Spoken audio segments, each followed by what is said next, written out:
iqtisodiy saviyani tushib ketganligini oqibatida piramidalar paydo bo'ldi. Piramidalar o paytlar Xitoyda, Yaponiyada paydo bo'lgan, o'sha ocharchilik paytlarida, qiyinchilik paytida odamlarni aldash uchun o'ylab chiqilgan narsa. Iqtisodiy strukturani, ya'ni makr yo'li bu. Odamlarga katta miqdorda foyda va'da qilinadi, arzimagan bir narsani sotyapgan qilib ko'rsatiladi, yoningizdan 3 ta 4 ta odamni olib kelishingiz kerak, o'shalardan doim pul yeb yurish kerak. Va iqtisodiy saviyasi o'sha yetarli bo'lmagan, bunaqangi foyda yo'q jamiyatda degan saviyasi bo'lmagan, pulni naqd ushlashlikka ishqiboz bo'lgan odamlar aldandi. Aldanyapti, menimcha yana aldanadi bundan keyin. Bunaqa odamlar bo'ladi. Bularni bir qanchasini sizlar balki kuzatgandirsizlar, kuzatmagandirsizlar, taxminan bir 10 ga yaqini bilan jonli muloqot qildim men o'zim. Meni odamlar ichida, xalqimizning ichida diniy profil qilib ko'rib qolishgan. To'g'ri, bizni madrasada o'qiganman. U diniy profilimiz alohida. Men hech qachon biznesimizga, o'zimiz qilayotgan tadbirkorlik ishlarimizga buni aralashtirmayman. Chunki iqtisod aniq fanlar ustiga quriladi. Iqtisodda arifmetika ishlaydi. U barakani va'da qilib, men siz bilan sherik bo'lay, meni barakam bor deyish, bu maxinatsiya, bu yolg'on bu. Baraka bo'lish kerak, lekin iqtisoddagi lug'at aniq fanlar ustiga quriladi. Tarix emas iqtisod. Iqtisod arifmetika. Arifmetika bo'lgandan keyin biz iqtisodda o'sha arifmetikani bilishimiz kerak. Diniy yo'nalishni hech qachon iqtisodimizga misol qilib keltirmasligimiz kerak. Tarixda Imom Shabiy degan bir odam o'tgan. Shabiy juda ham ya'ni islom tarixida juda kuchli inson, 60 yil qozilik qilgan. 60 yil. 60 yoshida qozi bo'lgan, 120 da vafot etgan. Tobiinlardan 500 ga yaqin sahobani ko'rgan, bitta majlisda 150 ta sahoba bilan o'tirdim degan. Shabiy, Imom Shabiy, juda kuchli odam. Buni obro'si, endi u paytda internet yo'q, nomi butun islom olamida mashhur bo'lgan. Bir Navoiy aytar ekanki, men shu bitta orzuyim bor, shu Shabiyni ko'rsam deb yurar ekan. Bir kun nima bo'libdiki, Imom Shabiy aynan shu Navoiyxonaga kelgan, 2 dona Alloh uchun non ber degan unda. Ko'rib tanimagan, bor yo'q oldi ketkizib yuborgan. Ko'chaga chiqqandan keyin bir odam kirib aytibdiki, tanir ekanda, maqsadingga erishdingmi debdi. Nima maqsadim desa, Imom Shabiyni ko'rmoqchi eding, ha? Hozir kirgan odam Shabiy debdi. Desa, eyvoh degan Navoiy, yugurib borib haligini nima qilsam meni gunohimni kechirasiz, nima qilsam aybimni yuvasiz. Tavbaga astoydil nima aytsam shartni bajarasanmi degan, ha, bajaraman. 100 ta odamga ihson qilasan.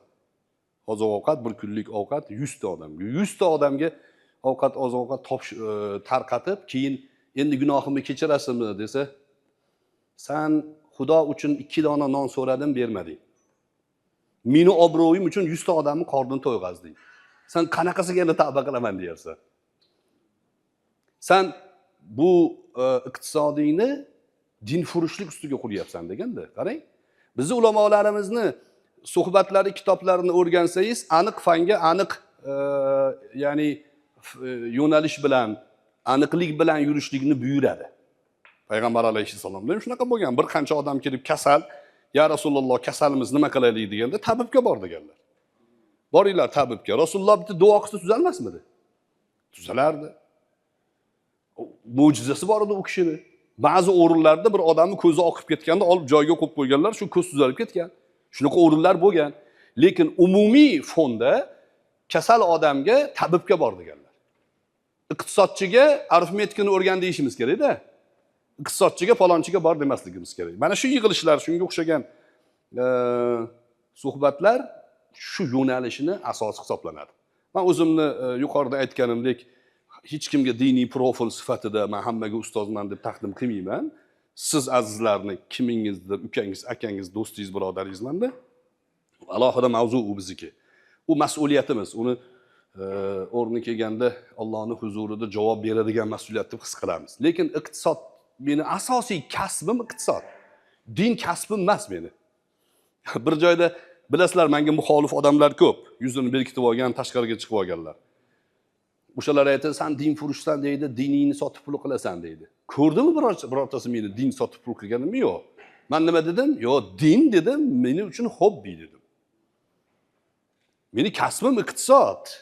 Men ishlab chiqarish ichida qaynagan odamman. Bir qancha zarar ko'rganman, bir qancha xiyonatga uchraganman, muvaffaqiyatlarga erishgan joylarim bor. Bular hammasi iqtisodiy yo'nalishlar.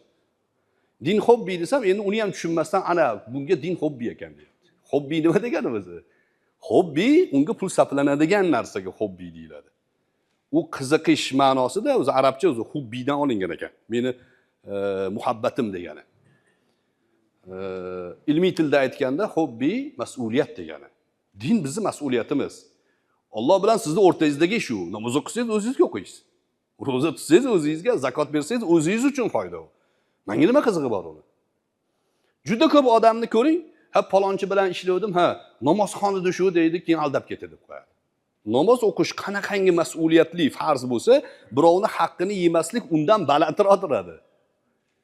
Qur'onda boshqa din vakillarini Alloh taolo maqtaydi, nima deb? Omonatga xiyonat qilmaydiganlari bor deb. Qarang, boshqa din vakillari, nasroniylardan shunaqalari bor, ularga bir qancha million omonat tashab ketsangiz xiyonat qilmaydi deydi. Bu namozdan ustun turadi. Bu ham ibodat o'zi bir ma'noda. Lekin bu insoniylik faktoriga bog'liq narsalardir. Shuning uchun bizni jamiyatimizda iloji boricha shunga o'xshagan suhbatlar, shunga o'xshagan yig'ilishlar, mana safar takliflarini qilyaptilar. Safarlar juda katta ilmiy manfaat beradi.